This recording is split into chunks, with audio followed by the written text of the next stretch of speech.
Hello and welcome to the Feeder Series podcast, your guide to keeping up to date on everything in the junior single-seater world. Sorry for the delay, it's been a busy time for me since the last episode with Joshua Dirksen, but today's guest is far busier than I'll ever be. Doriane Pin joins us after a year racing in Formula Regional Middle East, FRECA, and of course leading F1 Academy, and depending when you watch this, possibly the winner of F1 Academy.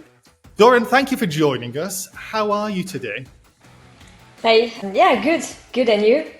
Yeah, busy, but I was looking through your Wikipedia page, and busy seems to be your life. I think it's like 5 championships a year you've averaged on the last, since you jumped into cars. I don't know how you do it, so we'll talk on that in a little bit, because you're one of the busiest drivers I've ever seen in the Feeder Series world.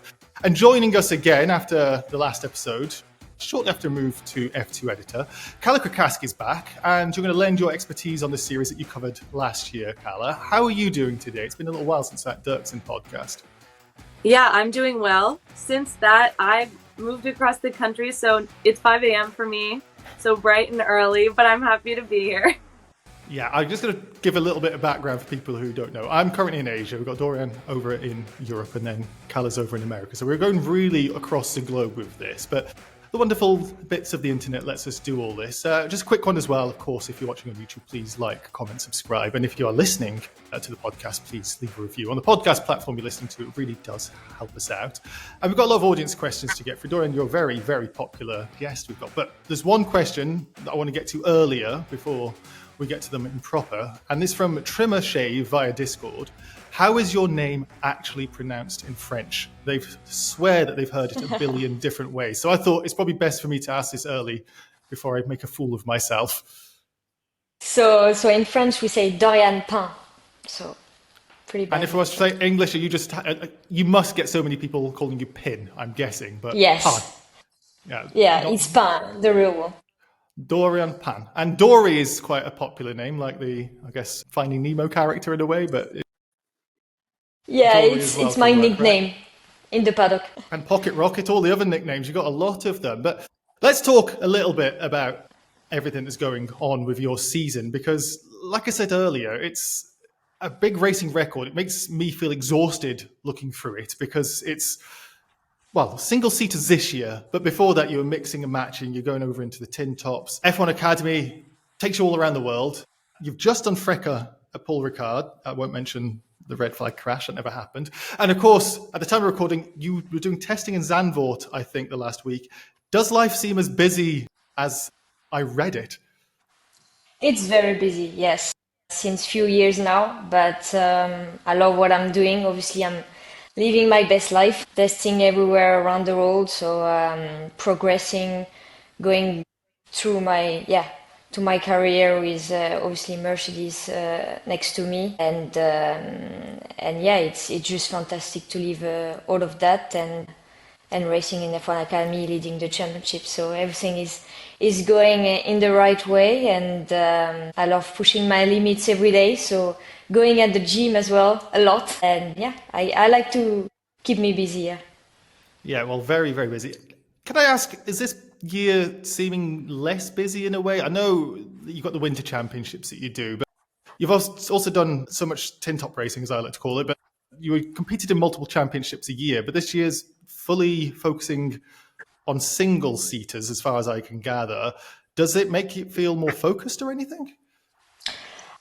Totally is very different to endurance racing, but since last year, so 2024, we are fully focusing on single-seater racing and the path to obviously my ultimate goal, that is Formula One. But obviously it's very different format of racing. Endurance, it's long races, but there's, I would say, less races during the year. Since last year when I jumped into single-seater, it's very busy. Middle East, January, February, then the main championships that I'm doing right now, it's FRECA and F1 Academy. So it's a bit more busy, definitely, with testing next to it, but is what I wanted. So obviously it's really cool to live that. Yeah, I think people don't accidentally become racing drivers, so doing what you love, absolutely. And Calla, you covered Doriane closely last year. It was the first full season in the single seaters we're talking about, and took the vice champion title in F1 Academy. How much did she impress you going against all these drivers that were a bit more familiar to us from the single seater world with Doriane's experience? Well, I started watching Doriane.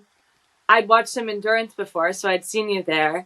I started watching your specific career in F4 Middle East that year because I knew I was going to be the F1 Academy editor. So I was watching more winter series than I usually would. And that's where I was first really impressed. I remember you won in Abu Dhabi, which was really impressive. I covered F4 Middle East the next year. And so I kind of got more of a sense of how hard it is to jump in right away. I know that was technically your second single seaters series because you started with F4 Southeast Asia before that. But I think I was first particularly impressed in F4 Middle East because it's just jumping right in. And that year we had Freddie Slater performing strongly throughout that season. So that was like really high level of competition. And then I think to go from that to the beginning of F1 Academy with the first weekend being Jeddah, and especially on track, that was such a dominant weekend for you. I think right out the gate, I was like, wow, this is someone to watch as I cover F1 Academy. I think something unfortunate that happened kind of twice to you is your speediest weekends were cut a bit short with Jeddah having the penalty. And then in Qatar, it just ended up not being a full race weekend. And you were really strong there as well. But I was definitely impressed last year. I wasn't going to mention Jeddah with doing. You loved it so much you did extra laps, I believe, Dora. But I don't want to go into that in case it's still a fresh room. But I thought you were very dominant, and that was a way to introduce you to the championship, a memorable weekend. Do you miss going into the endurance racing because you didn't so well? Like I think a lot of people, myself included, were excited for you to make that switch over, and then now you're fully focusing on the single seaters. Do you miss jumping in the endurance racing? I do like endurance racing. Being part of this for a few years has been incredible experience for me. Learning how to work with a team, a full team, with teammates, with different cars. LMP2 in the World Endurance Championship was, to be honest, amazing. So I cannot say I miss it because my goal is single seater, and I really love what I'm doing right now, and I've never been so happy driving those cars. So endurance racing is amazing. Obviously, 24 Hours of Le Mans, IMSA, and all of this. But I enjoy it, and I'm sure one day I will be back. But for now, I'm really focusing on single seater, and yeah.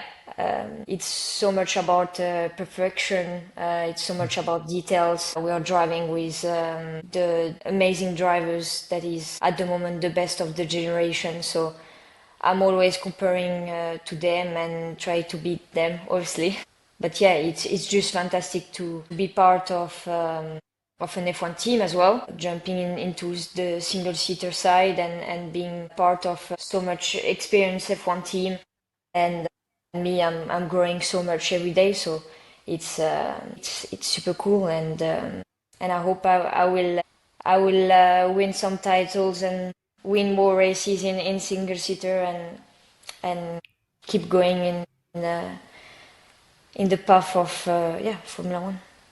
Well, I think if people think you're going to get better, you'll be scaring a lot of people in the championship you're with because you've been so dominant in F1 Academy. And one of the races that you won in that weird extra race we got was Calla, who got a trip to Canada. He went north of the border, of course, and got to witness 2 podium. He got the win, and then I think it was 3rd place in the final round as well. So, Calla, how was that trip? Academy roots, I'd call it. But how did you enjoy getting into the paddock and meeting Doriane? You mentioned it a little bit before we recorded about how she prioritized you over a trophy, even. I had a really great time. It was my first time inside a junior series paddock because no one in the F1 ladder ever brings their junior teams to North America. So It was my first time getting accredited, which was really cool for me. The Canada Circuit Gilles Villeneuve is really beautiful. I know you guys got boats if you ever needed to go down to the track or you were just driving, but unfortunately I did not get to ride on those boats. So I was like running back and forth between the F1 Academy junior garages and then the I guess it was the hairpin is like the closest corner to the junior paddock. So I was running back and forth between every session to watch from the track because it was really nice all weekend. So that was really fun. I talked to, I think, 17 out of 18 drivers. I think maybe the only person I didn't collect was Ava and Agnostiitis. So I'll have to get her next like the time. Pokemon or something. That's what I was thinking. And then I talked to Doriane after the third race. I think you were like holding a trophy and I was talking to someone from Prem and I was like, hey, is now okay? So you had to put that down to come talk to me. It was a bit intimidating, not because of you, but because there were Hello Sunshine microphones everywhere. And one was definitely levitating above our conversation. So I was like, well, maybe I'll be on Netflix next year. I love to see it, Calla. Doriane, we could talk all day, I'm sure, about all your experience, but the podcast is meant to be for our listeners and our viewers. And we put it to the audience on all our social media, and they came in droves asking an awful lot of questions. I'm going to go through them now with Calla's assistance. And I'm going to start with this one here from Not a Vijar Fangirl from Discord. And they want to know, Dory, how beneficial did you find the Girls on Track and Iron Dames program to your rise in motorsport? And do you plan to stay with the Dames in endurance in the future? So, yes, in 2020, I've been joining the program of Girl on Track, an international selection for women in motorsport. And it definitely helped me to have some opportunities afterwards. First of all, to be selected in that selection by with my title in the French karting championship, and then I went through all of the stages and arrived until the final. We didn't want it, but just afterwards we had a massive opportunity. Thanks to Iron Dames, came just a few months afterwards, after this selection. And so it definitely helped me for my career to get to know people and to have my first ever experience in Formula 4 as well. So and then afterwards, obviously, I have been testing in February 2021 with Iron Dames, my first ever test with them in Ferrari Challenge, so completely different car, never been in a GT car before, and it was in Mugello, and I knew it 1 month before that I will drive in February with them, and so since that I stopped school. Stopped school. I didn't say to my parents, but I've looked a lot of onboard videos from Mugello, Ferrari Challenge, GT3, whatever, and take all the information I could before I jump in the car. And when I jump in the car, it feels that I already drove this car. So I was in my element. Obviously, I knew it was an important day, but for me it was I don't know. I was feeling so good. So obviously the test has been amazing, and I met amazing people as well in the Iron Dames team. And from that I had some discussion and I joined the team. So I'm still with them obviously until today, and they have been giving me some amazing opportunities, racing in Ferrari Challenge, winning the title, racing in GT3, GTE, and then LMP2 with Prema. So insane opportunities, and I was only 17 at the time. So obviously big things happened indeed with them, and I'm so happy that we keep working together and everything, and yeah, and I have to so ask though, as a journalist, doing the follow-up question here, do your parents now know that you skipped that entire month of yeah, school? yeah, obviously. Obviously they know, but my exam was all good, so at the end it's So all as long as good. you do good in the exams, it doesn't matter if you go. Exactly, but it was worth it, you see. I think Sometimes so you have now. to take your opportunities that you have in front of you and maximize it, and now I don't regret at all. See, Mom, when I played the PlayStation when I was a kid, it was all worth it because now I'm doing this. So that's good. I'm really, really happy to hear it. Let's go to the next question from Wesman444 via X or Twitter or whatever we call it these days. In your whole career, what has been your favorite car to drive and why? And I'll say maybe as a stipulation, it doesn't even have to be a racing car. He probably means that, but maybe you drove a little Fiat 500 from the Yeah. rentals or something and you liked it. Well, LMP2 was an amazing car, obviously, because it's so powerful and there's so much downforce. So in terms of lap time, it's between F3 and F2. So it's obviously heavier. It's a bit with the downforce, and it's a bit balanced. But the LMP2 car was really cool. And in single seater, Freca is a good car. It's the fastest one I drove so far. So I would say that one. Just a question on my side then. So it's a thing we've seen. Like I love the LMP and I love how you're straight to which is the fastest car, not the best car that I drove, which I find really funny. Your favorite car, which is says everything about a racer. But F4, I always see like so many drivers do well, and then on the female drivers do well. But then Freca, it's always seems to be like the step back almost a little bit. Is there like a huge difference between the cars there? That's like an adjustment that you struggle to adapt to as you make that step up. Yeah, it's definitely different. The brakes are different. Everything balance is different. So I would not. It's obviously a difficult car to drive, but it's also the last few tenths that you have to reach is it's obviously hard to reach, but I guess it's for everyone. And I don't think a woman has any issue with step up into next categories. I think it's more about experience, and yeah, and me, I keep working. I mean, since 1 year and a half, and basically I'm fighting with the guys that did already 2 or 3 years of single seater. So it's obviously I'm not finding excuses, obviously, because I'm driving a lot at the moment, but it's obviously takes time to reach the top of every tracks and the car, but it will come for sure. We don't have any issue with the car physically or whatever. Obviously we are working hard like anyone else that want to reach the top, so no issue with that, and we just have to keep working, because I guess Freca is one of the best championship with the most competitive drivers, in You're telling us with Fiji Series, we the love watching junior. Freca. Yeah, exactly. So Paul Ricard, I was P15 out of P30 car. Like there were 30 cars in total, and I was 1/10 to P10. So it's five position for 1/10. So it's very about details. It's a lot about details and perfection.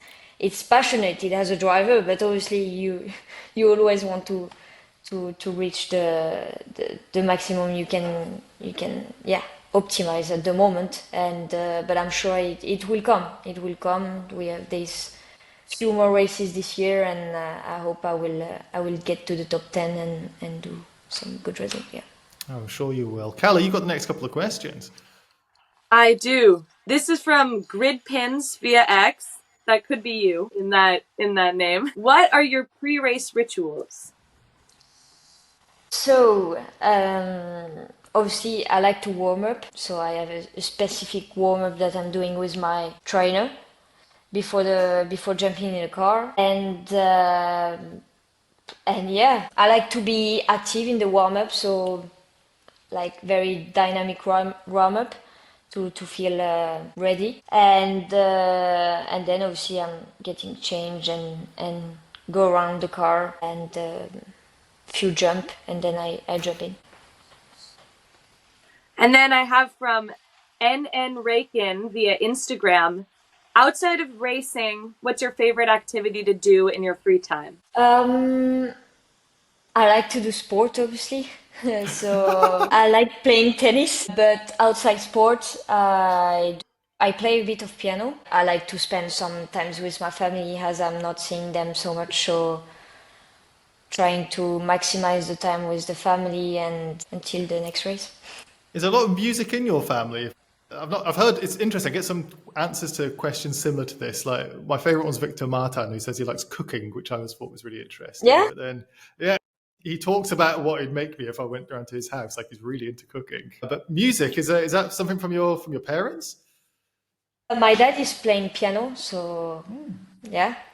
We like music in the family, definitely, but not so much of the family is playing, actually. But we like music. We went to concerts and stuff, so yeah, we do. Very nice, very nice. I've got the next couple of questions, and it kind of goes on to, well, there's two which are kind of French influenced, but the first two, almost same question, but might have the same answer. From WD Chajar on X, what's your favorite French new wave film? And then we've got Robin Eleris via X as well for what's your favorite film?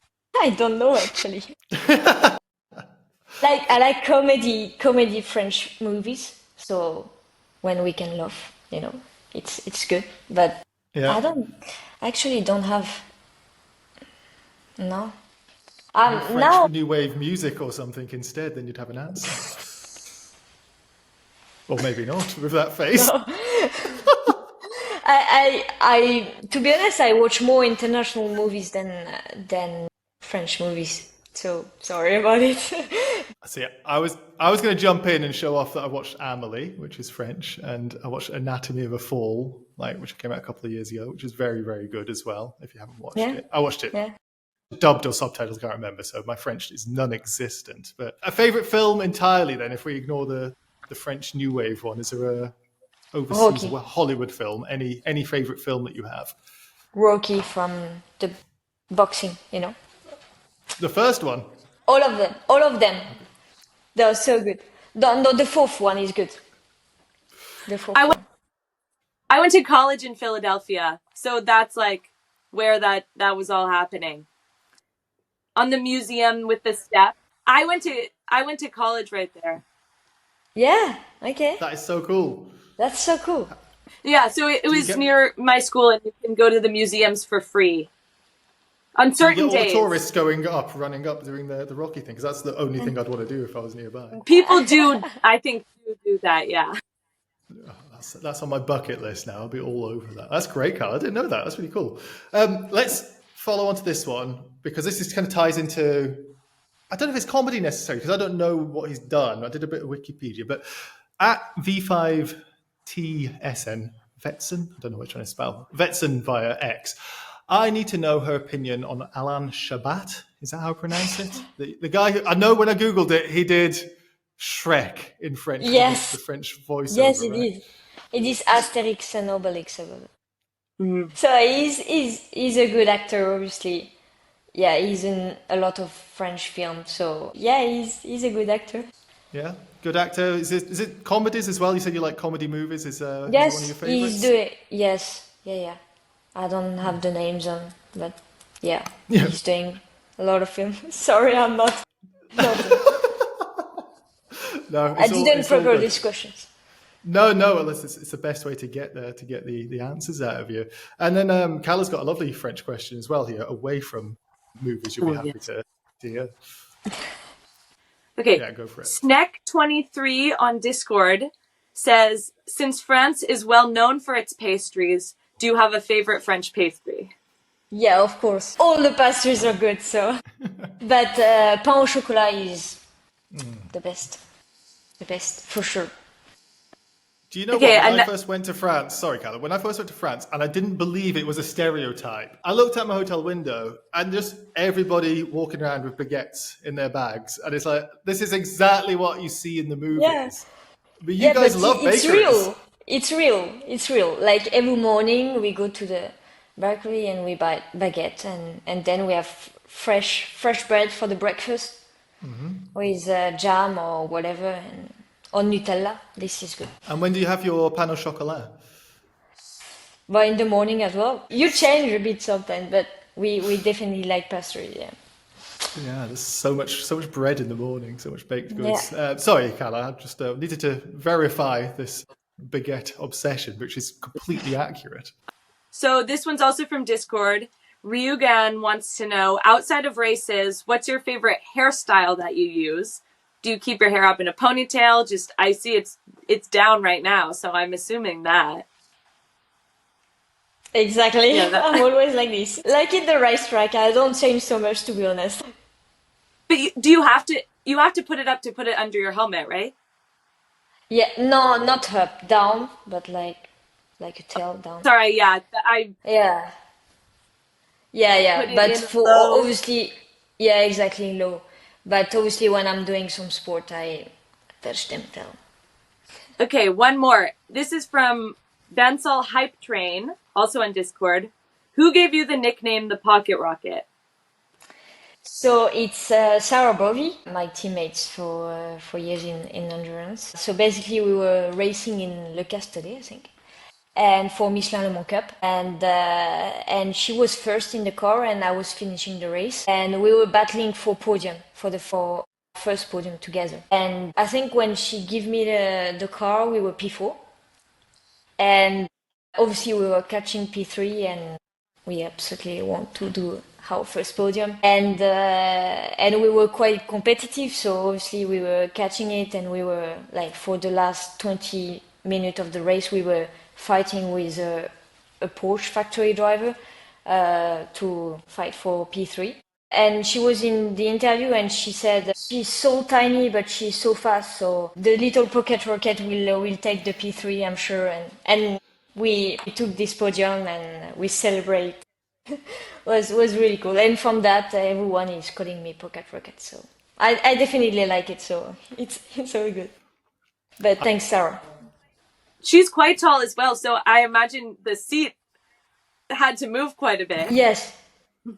Yeah, yeah, it was insane the difference of sizes. She's 186 and I'm 159, so completely different way to drive, mostly in the car. So I have a massive insert in the car, and obviously, luckily in GT you can press a button and the full pedal is moving forward and backwards. So we managed to race together. Yeah.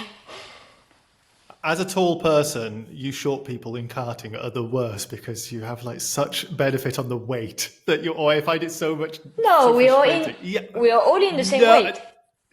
no. I mean, when you're karting, like if I go for like a stag weekend or something, not professional Yeah, karting. Yeah. yeah, Oh, it's the with most frustrating. friends. But Yeah. with friends, exactly. But big shout out to Sarah Bovey. I was like, that's a name from W Series, which I've got this hat, Oh, interestingly, which I just saw on my table when you mentioned it because she was doing W Series precursor to F1 Academy, of course.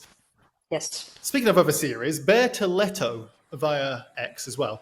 What other series would she, you, Dory, like to compete in the future? Maybe Formula E, Indy next. F1 for sure, of course. So we're going to exempt. If F1 was destroyed now, what other series would you like to go and try? But obviously the next step is going to Formula 3. So obviously you want to be part of this championship, Formula 3, Formula 2, and and yeah, that's my goal at the moment. I didn't really think about anything else. You got a lot of But drivers in F1 Academy yeah, doing the female tests in Formula E at the moment. I assume you were just very busy with your schedule and unable yeah, to join. exactly. I think it's important to focus on what we are doing right now, not switching so much cars and just focusing on the performance and bringing result, to be honest. And then Formula E is not in the paper for sure so far. Yeah, I'll let the people who are chasing you in the championship go and do that. Let's get to this one from EJ Goska, again via X. How is Mercedes helping you with your progress and goal of becoming F1 champion? Yeah, they're obviously helping me a lot since beginning of last year. I have a person that is following me during the races, most of the races, since 2 years, is Stéphane Guérin, that has a lot of experience, obviously in motorsport and bringing drivers to Formula One. And obviously there is Gwen Lagrue, that is the top of the junior program, managing everyone. So I'm well surrounded, obviously, with during F1 Academy weekend with the F1 team, helping me on track and off track. So yeah, they definitely give me some advice that I wouldn't have if I was not with them. It definitely helped me to bring the result I bring today, because I feel obviously very comfortable with them.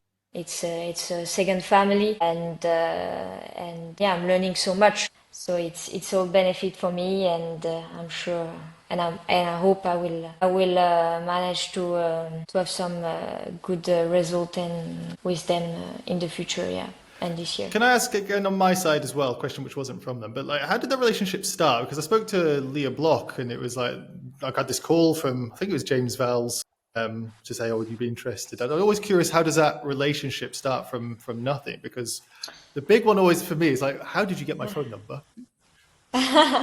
Yeah, basically, we with Aaron Dames, we always thought that we wanted to do this jump into single seater, because obviously I said to them that I want to go there, and that's my goal, and all of this. So obviously we were waiting for an opportunity, but also to put me there in the right moment. And then obviously Mercedes came and contact also Aaron Dames, and we all talk together, and then we decide to do this jump into single seater racing last year.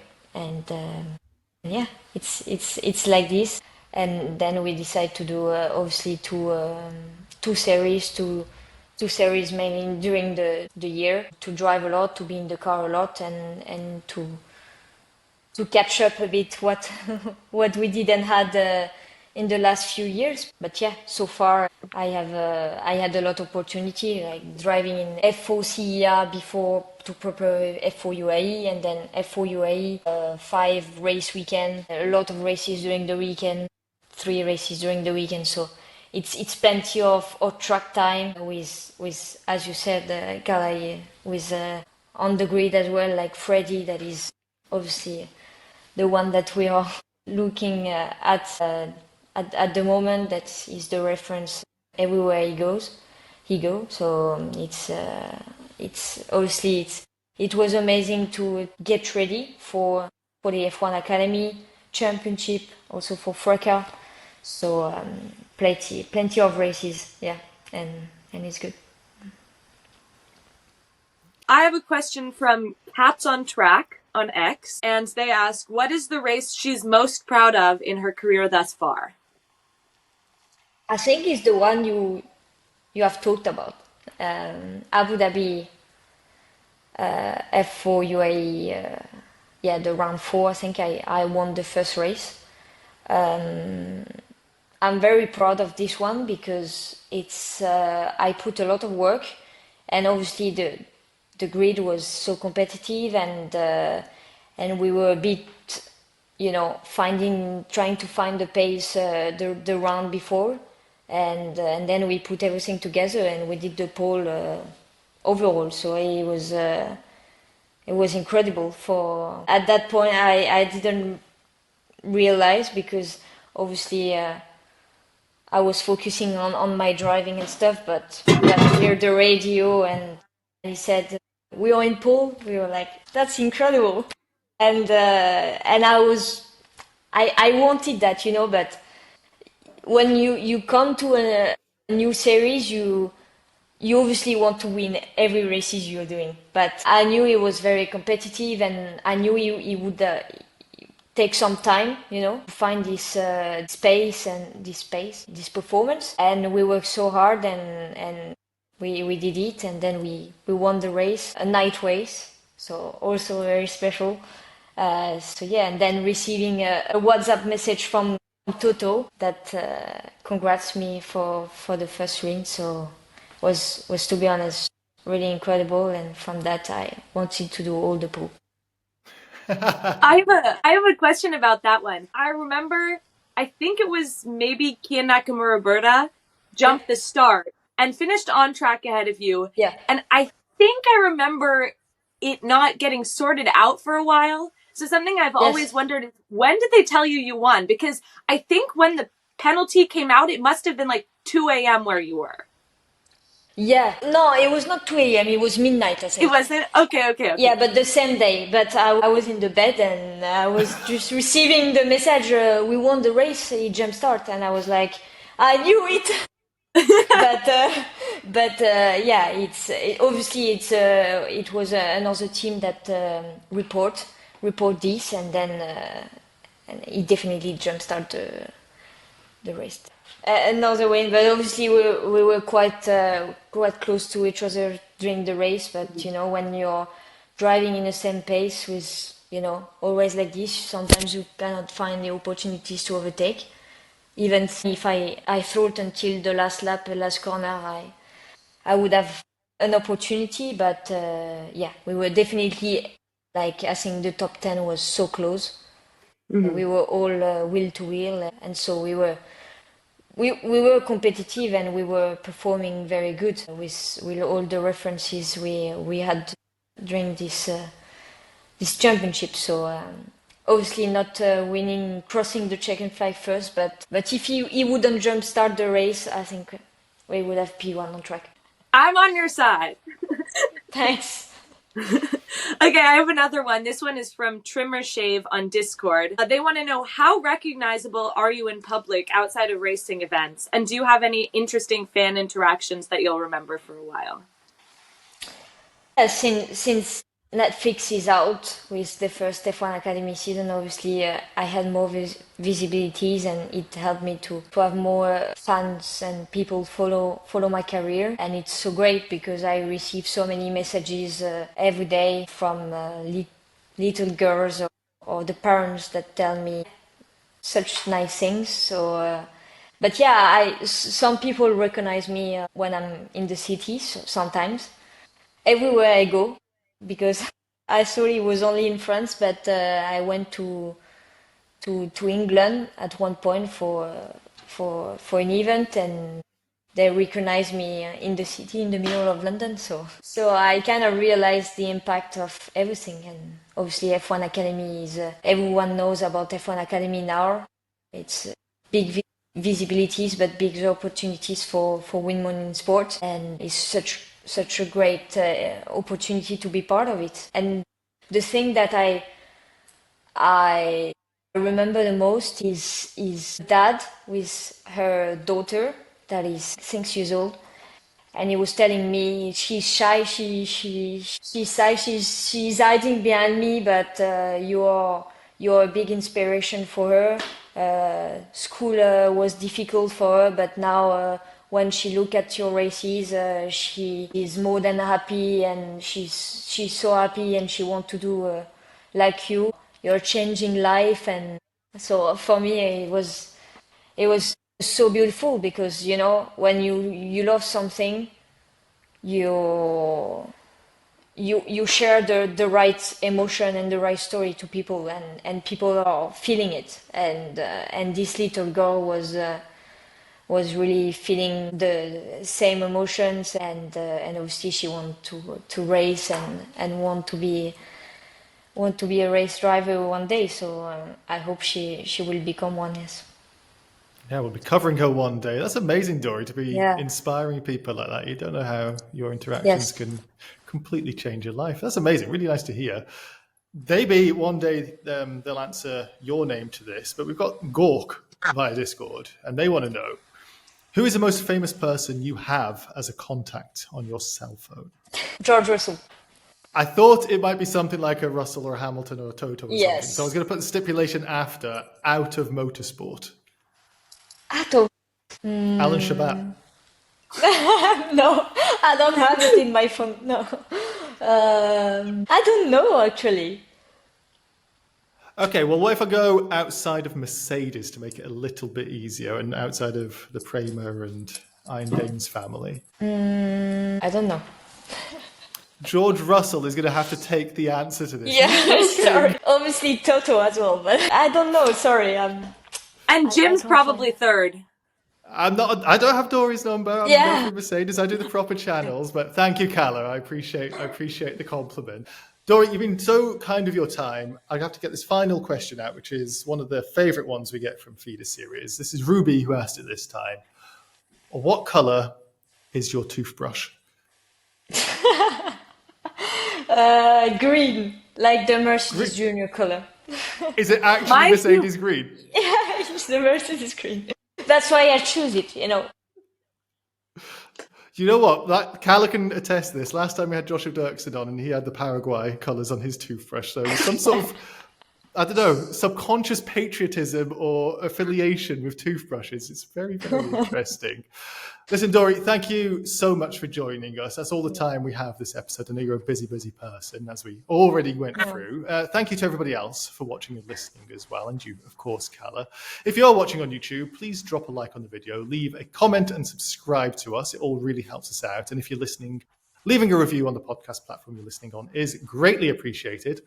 Finally, check out feederseries.net for more Feeder Series insight and follow Feeder_Series and FS Americas on X or Twitter or whatever you want to call it. We've got Feeder Series Net on Instagram and we also have Feeder Series on TikTok. You can find the links to all of those plus the accounts of myself and everyone else on the podcast in the YouTube description or the podcast show notes. Until next time, we have been the Feeder Series podcast. Goodbye.